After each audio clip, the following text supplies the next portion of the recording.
Hey, Foreclosure Fix family, and welcome to another episode of the Foreclosure Fix Podcast, where our goal is to help 1 million homeowners successfully navigate foreclosure. Hey, I'm your host, DJ Olojo, and I am super excited about today's episode. I have an industry expert with us today by the name of Jay Tenenbaum. Jay, welcome to the podcast. Thanks, DJ, for having me. Welcome. I'm glad to be here. Jay has been in the debt collection space for over 20 years. He's currently the president of loss mitigation and asset disposition for Scottsdale's Mortgage Investments, formerly Scottsdale REI, which is a large hedge fund. And he has a ton of experience, has done numerous transactions, not only in the note space, but outside of the note space. And he brings just a wealth of information. And so I'm excited for him to share his expertise with our listeners, because I think you're really going to get some great nuggets to help you think through your current homeowner challenge. So with that, Jay, I want to kick it off and I want to kind of just throw you a softball. All right. Help our listeners understand how you and Scottsdale Mortgage interacts with homeowners facing foreclosure. So we are a hedge fund, as you mentioned, but we buy distressed mortgages, defaulted mortgages from other hedge funds and banks all across the country. And obviously the notes that we buy are first position mortgages. The borrower is in default. And we're basically a bank. I would characterize, I suppose, we're a bank that we're easy to talk to. I love that. That's the first time I've ever heard that. A bank that's easy to talk to. So give our listeners some insight, right? When a lot of homeowners are facing foreclosure, they know about their own financial struggles and know that, hey, they may not have the money to pay or they haven't paid their mortgage, right? But help them understand how a hedge fund works, because their problem is not really your problem, but you want to help provide a solution. So help our listeners understand at a high level how a hedge fund works and what the goal is for your organization. Sure. So, okay, from a high level view, a hedge fund is just a company who raises a lot of capital, buys whatever they're buying. In our case, it's distressed mortgages. We have investors, so we do have, while we're a bank that's easy to talk to, like I mentioned, we still have investors to cater to, who, like anything else, other investments are looking for deliver the the returns that we have historically can manage. So on that side, you say the word hedge fund, you think of Goldman Sachs and the big boys. Well, we're smaller, a lot smaller than the big boys, which is fine. And again, from a borrower's perspective, we're easier to talk to. But I think the other piece of it, not all hedge funds are alike. Ours in particular, we strive to keep borrowers in their homes. We do a lot of loan modifications. That's our primary, one of our primary whys. I can't speak for other hedge funds who say, they may buy only vacant properties, vacant notes against vacant properties, because all they want to do is get the property back, or they really don't want to talk to a borrower. They just want to take it in foreclosure because they see the dollars and cents. It says, look, your house is worth X.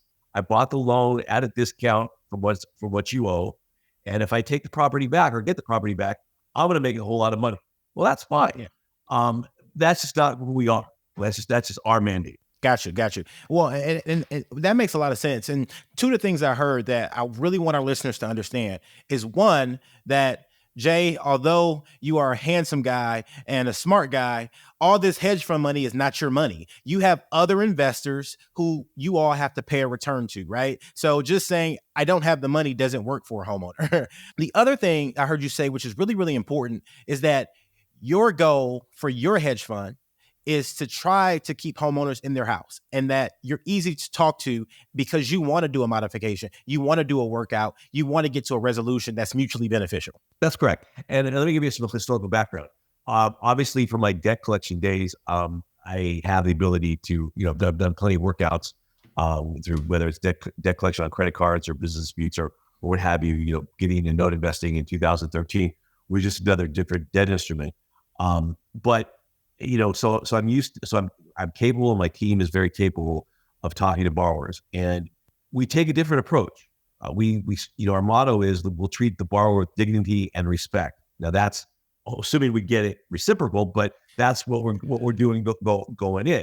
And let me take a step back. Part of that is always been our motto. I've always been when I started buying loans in 2013, I'm buying low balance. It was easy to do loan mods back then because I'm buying, back in the dark ages where, it was the house was worth 50 grand, but you owed 80 grand and I bought it for 10 grand. It was easy to come to you and you offer me $300 a month and I make a 36% return for my investor and my investor's happy and you're staying in your home and you're happy and you're perfectly happy. As we started to buy larger balance loans, it gets a little more challenging to work with a borrower to generate the returns that we still have to cater to our investors.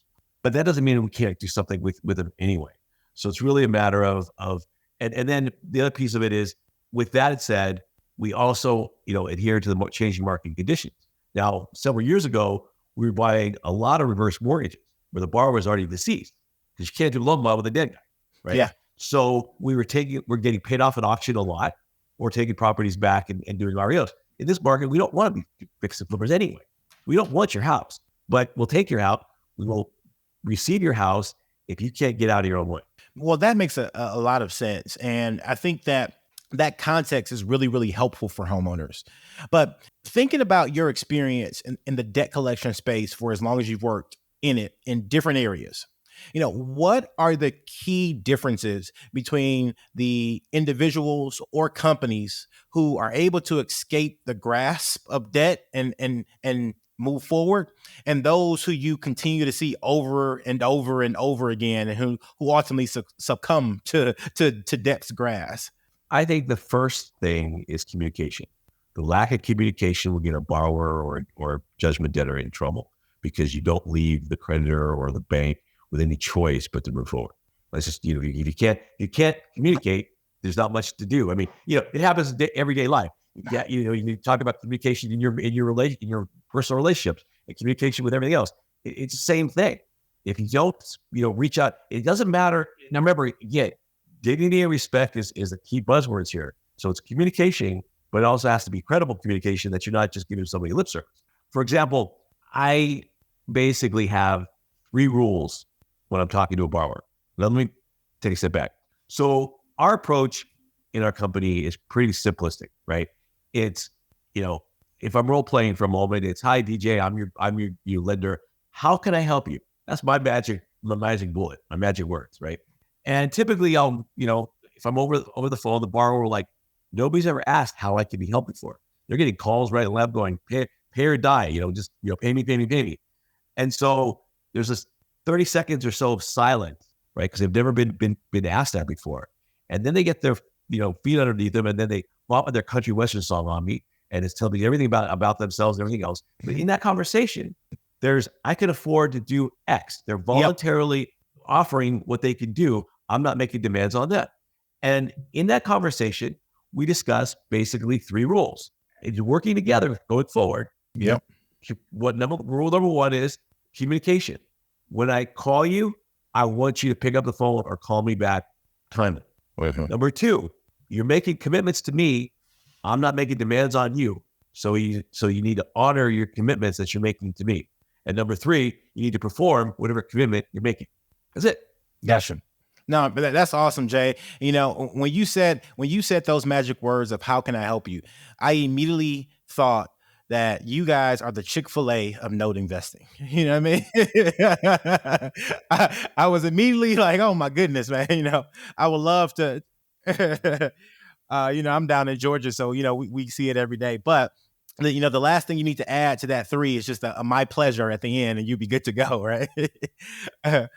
But you make a very interesting point there, because I think one of the things that borrowers have always told our firm and me as an asset manager from time to time is that they can't talk with anybody. They're getting different people. They're talking with the servicer who really doesn't want to help them, who's not capable of helping them, and they're just frustrated. And so you saying that magic word of how can I help you probably just takes a ton of pressure off and helps the conversation go in the right direction. I would agree with that to a point. I think there's probably a ratio of yes. Okay, let me take a step back. Yes, we do our loss mitigation in-house. Why? Because our servicers just don't do a very good job anyway. They just won't. That's a given. They're overworked, got too many files. They're not you can't say, the top to bottom, a servicer's loss mitigation department is adequately trained. There may be some stars in that department, but most likely they're not. Okay. Or, banks are horrific. Even if if you're not in default, you try to call your bank for dispute or something, you get, especially with automated. This is long before the automated line. It's the live body, right? So I get the frustration. That is definitely true. But I also hear, like, for example, if you're gonna make that same characterization to our company, hey, I tried to reach you guys and you didn't talk to me, that's on you, because that's not gonna be true. No, that's absolutely true. Now, thinking about loss mitigation and thinking about that whole process, what are some of the mistakes you see from the borrower side or the homeowner side, but then also from the lender/servicer side when it comes to loss mitigation and that whole process? I'll start with the loss with the lender side. Like I said before, between a servicer who's poorly trained to be able to work out anything with the borrower, their number one thing is their approach, the lack of approach. I think that they're not as objective as we are to understand the plight of the borrower. I don't know if they're skilled enough to find a solution when one may not be readily available.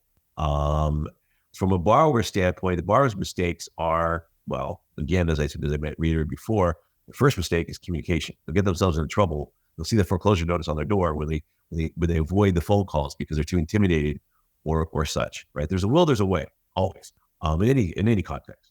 So communication, I think, is the first mistake that a borrower would make, lack of communication. We don't, as a bank, we don't want lip service, but we want a mutual exploration of what's possible, right? You'll be surprised. Two things I'll say. You'll be surprised at just what change you can find under your couch that you can think through. And number two, if you get into starting getting war stories, it's, everybody has a time and a circumstance and a change of circumstance. Mm-hmm. I've done many deals on the eve of the foreclosure sale where I worked out something with the borrower. And you ask yourself, why did the borrower wait that long? Well, sometimes it was, okay, I was burying my head under the sand and I didn't wait too long till he did. Or number two, I'll tell you one quick story where guys change the circumstance, right? A loan I bought in Minnesota years ago, a guy calls me up, basically, like the sale was probably Tuesday, and he calls me up probably on a Friday or Thursday, right? And to say something that doesn't mean to be disrespectful, it's just kind of like, you gotta have some fun with this stuff, right? You really take it lightly. But anyway, he called me up. He worked for the railroad in Minnesota. He just got a 65% wage increase. His kid had just turned 18. He had no more child support to pay, right? So his financial situation had improved for his ability to come to me and say, I want to work something out. The third piece, which is where I would make a little fun here, was he just paid off his truck. Now, my experience, we laugh because as a kind of a facetious joke, it's, in the Midwest, people care about their trucks more than they care about their house payments. Not as shelter, just as priority.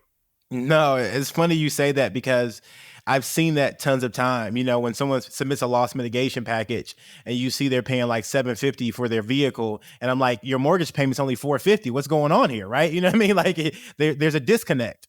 And so it's very interesting when you say that, because I think people do lack a little bit of knowledge just on financial literacy and what's most important. But financial literacy in this country is horrific, right? But when you're a homeowner, though, whether you have the financial literacy or not, you still have an obligation to yourself and your family to provide for you. And granted, okay, unfortunate things occur to you, and that's fine.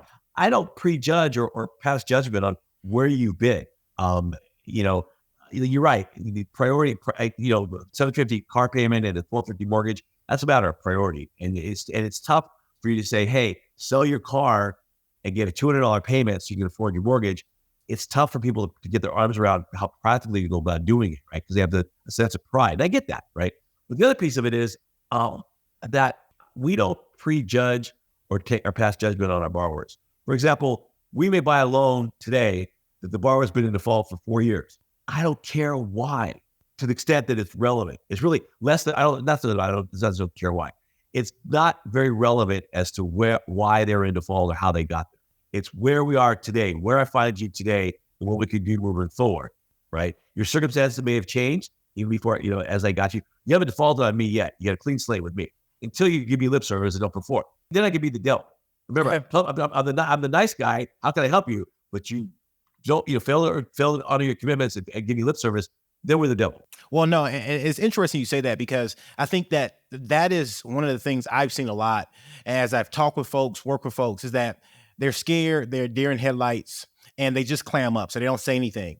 But like you said, it doesn't matter why you didn't pay for the last 5 years. You didn't pay. That's gone. That's water under a bridge. The question is, how do we move forward? And when you talk about honoring your commitments and saying, hey, if you do a trial modification or a trial payment plan, or you say that I'm going to call you back tomorrow, right? You shouldn't be waiting 2-3 weeks to call them back. You should call them back tomorrow because you said you were going to call them back. And I think that that's ultimately very important. And I think that that's how you begin to rebuild trust, right? I know somebody once told me that, trust is gained in drops, but lost in buckets. And I think as a borrower facing foreclosure, you got to start rebuilding that trust in drops. So every time you do what you say you're going to do, that trust is built between you and your lender, and it creates a better environment. Oh, I totally agree. And just kind of adding on one point, like I said, I can't speak for other banks and other hedge funds with regards to the common complaint that I can't find anybody to talk to. And while I would state that, yes, that's probably in most cases very true. And I'm not in the shoes of the defaulted borrower, so, forgive me for saying this, but I would just try harder and harder and get more resourceful until you can find somebody to talk to. Just to say, hey, I tried, but I couldn't find anybody I couldn't talk to. You didn't find a solution. You didn't find a resolution. It's the same situation, and bad things may happen to you. Absolutely. And the crazy part about that whole phenomenon, and the difficult part, is I always tell homeowners to do the same things the lender did to you when you're trying to get in contact with them. When you're defaulted, the lender's calling you multiple times a day. They're calling you at different hours. They're calling you from, potentially different numbers. You start calling your lender 5 times a day, at 8, 12, 4, 6, 8, and 8, right? You start doing that and see the response you get. See if you can't get somebody to take you seriously. So Jay, you've been in the whole debt collection space for a significant amount of time. This space can be very hard and challenging, but for you, what do you like about the debt space, the note space, and what's allowed you to be resilient enough to stay in this industry for as long as you have? Yeah, the last part is pretty funny, resilient. Because yeah, I mean, it's not all fun and games, and we're not fat pigs making a ton of money on this stuff. It's a grind at times. Just it's volume. I mean, I've always, with the debt collection practice I had in California and this. It's a volume play, right? You build a pipeline of loan that you have under management. So the good side is I'm not worked up over, I don't take any personal, like, hey, DJ, you're well on loan that keeps me up at night, or you piss me off so much that I'm just got run around with angst all day. No, right? It's another loan, right? But again, the why is keeping a borrower in their home. I mean, that's what we, that's what we strive to do. That does provide us satisfaction. I mean, a win-win, just the books on negotiation, the whole win-win philosophy is transcends in almost any part of daily life. And so between a bank and a borrower relationship, a win-win situation makes everybody happy. I mean, our wins aren't as life-changing, I suppose, as the borrower. You're staying in the home. Ours is just, we resolve another loan on our books. I don't mean to be that cold, because we do get, we have a little, obviously with our approach, we have a heart. And I'd like to kind of tell you a quick story. So we bought a ton of, back in 2018, my partner and I started out together buying 21 seller finance loans from a hedge fund out of Dallas. And we bought these for like $85,000. Very, very, very cheap. Right? The last of the liquidation, right? And then one borrower in particular who was struggling from the beginning, right? His wife ultimately was struggling to make the I made, but 21 loans we bought, about 17, 18 of them were occupied. I made calls, got the borrower to start reperforming, just, it was a happy day for everybody, right? And again, we bought it so cheap that even if we modified what they were paying before, it was easy. It was a win-win for everybody. This guy, his wife had leukemia, for a while. So part of the ability to make payments, or struggling to make payments, were from her, disability, whatever she was getting. She ultimately died. He got work. He got injured on the job, but got caught in the vortex where he couldn't get Social Security, he couldn't get disability, he couldn't get workers' comp. Nobody would get any relief whatsoever. And again, we're not the big bad guy. I mean, in that instance, he paid a little bit here and there. So I mean, we weren't, we bought the loan so cheap that it wasn't about, he's not paying, I got to foreclose on it because I had to turn my investors' money. Actually, we owned, him and I self-funded the deal, so we didn't have any investors in this deal. But so ultimately, he gets to his state's a mortgage relief company who basically cures him for like a year and a half to 2 years that I've been working with him, makes him current. Then we made an arrangement for $100 a month thereafter, which he couldn't continue to make because he wasn't working with everything else. So a year ago Christmas, I'm having lunch with one of my asset managers who's kind of, I've been training, as I was training him anyway. I said, we're going to have a learning, teaching moment here. I said, I'm going to make a phone call while we're at lunch, and I'll guarantee you the guy on the other end of the phone is going to cry when I get off the phone. Now, your listeners, you might say, I'm going to tell, it's Christmas time, and I have no heart, I'm a Scrooge, and I'm just going to, let's put the hammer down and I'll make him cry. No. You know what I told him? Mr. So-and-so, look, I know you're struggling, it's Christmas time. Here's what I'm going to do. I'm going to deed you your house back. You own your house now free and clear. And I'm forgiving whatever debt was still owed. Of course he cried. And I think that is the beauty of this business, is that, yes, for the folks on this side of the fence, it is business. It's a business transaction. But you also have the opportunity when you are in certain situations to provide significant amounts of value to folks and help people who are sometimes struggling in ways they never expected. And that's the reason why we started this podcast. That's the reason why the Foreclosure Fix community exists. And that's the reason why we're here to help you. And so, Jay, I think that is a great segue to my favorite part of the podcast, which is our bow tie round.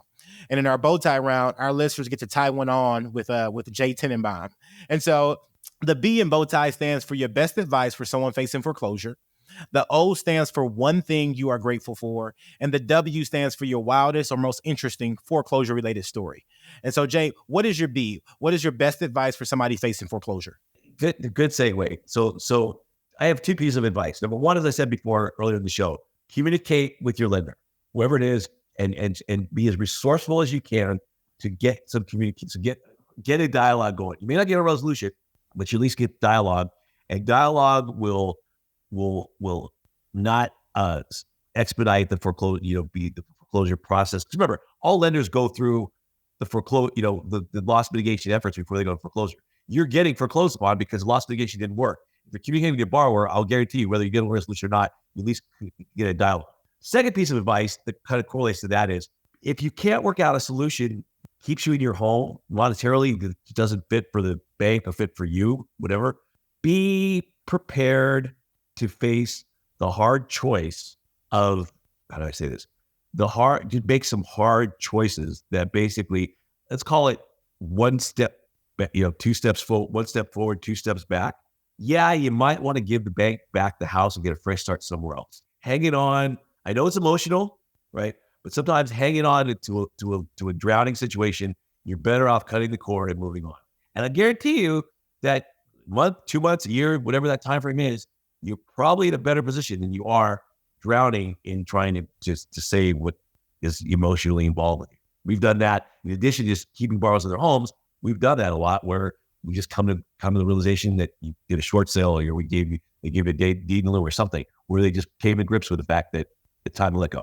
Yes, and I think that's really good advice. And that's that second piece is something that a lot of folks have never said on this podcast, about just being able to come to the harsh reality that house may not be the best place for you in this season of your life. And so that is very true.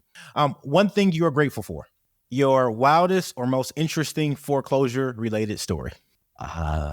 Wildest or most interesting. I mean, they're all interesting. They're all fun. I mean, oh God, what day is it?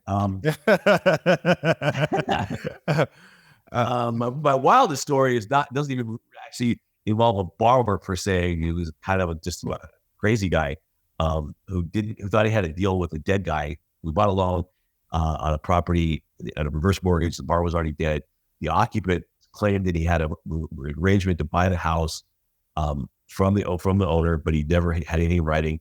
So we tried. So basically, we had to evict him after we got possession of the house back, and we basically have been fighting it for like 3 years now, and just got rid of him. And he's been filing all kinds of crazy stuff and doing all kinds of crazy things, and just it's your kind of like your house, your worst nightmare, but it's just things that happen. I suppose one of the wildest and crazy stories is probably a lot of it has to do with that same portfolio and wildest story. So there's one guy that lived in a very rural area of Wisconsin, and we bought the package. I think I modified his loan right away. He's making like $400 some a month for like 3 years, $483 for 3 years, and so I bought the loan for maybe $5,000-$6,000, right? So I'm in the black on this loan anyway. He comes to me and he says, my family and I want to move to the city. I want to leave. But, it was a seller finance loan. So he has a contract with me saying he still owes X amount of dollars for X amount of time. I'm like, and I'm not in this so rural area. I'm like, it's going to take me a while to, figure out, put another seller finance, occupant in there or whatever. So we mutually agreed that he would pay 6 months of that $483 in advance. Give me some time to find somebody else to deal with it. Right. And now that he has moved out, I listed the property. The property was, even when he lived there, I think it was uninhabitable. There's some fire damage or something, whatever. The city is on me saying, hey, you got to do something with this house. It's not worth repairing, right? I don't know what I'm going to do with this house. Lo and behold, he comes to me a few months after he moved, and he said, we moved to the city, and then my wife and I are getting divorced. And I moved back in the house. So then I sold him the house for cash. So yeah. No, but you got some funny stories, man. So you got dead people who are still trying to stay in their house, right? and you got people who are divorced, saying, hey, can we retry this deal? So, well, Jay, we are so grateful to have you on our podcast, and we really appreciate what you have provided our listeners, because I think that your experience, your expertise is so valuable to homeowners who don't really have insight into this world. Do me a favor and let our listeners know how they can get in contact with you or Scottsdale Mortgage if they want to follow your journey or even invest. So our website is www.scottsdalemortgageinvestments.com. You can find us there. You got all the information. We have a trade desk. We where you can buy loans, etc. So that's kind of how you can follow us. I really appreciate DJ being on the show, because it's not very often. I speak nationally. I speak on a lot of topics, but mostly it's to known investors who want to be known investors, and giving the encouragement or expertise and nuggets of wisdom, I suppose, if I have any. But it's not very often, I don't remember really ever, where I've had the opportunity to carry a message directly towards your borrowers, because we always, when I'm speaking nationally to wannabe investors, right, these same stories are being told, but they're told as saying, I'm the bank, and here's a conversation, a story I had with a borrower, and it's a different context. So I hope I've been provided value to your show and to your listeners, because truly, the message that I send to your borrowers, you are in a situation that's not fun, it's not comfortable, but there is hope, and there is ability to change whatever that change looks like. No, Jay, I think you did exactly that, and I'm appreciative, and I think that's the same reason why I wrote the book that comes out next month called the Foreclosure Fix: 12 Proven Steps to Beat the Bank, Escape Foreclosure, and Turn Your Property into a Profitable Asset. Because there's not enough people having that conversation about what to do and how to have those hard conversations as a homeowner and not let the bank win. And what I mean by letting the bank win is, when the bank files foreclosure, it's difficult for them, just like it's difficult for you. But being a winner is saying, hey, I'm going to modify this. I'm going to figure out this, or I'm going to sell it, get some profit, and move on. And everybody just moves forward. And so, Jay, I just appreciate you.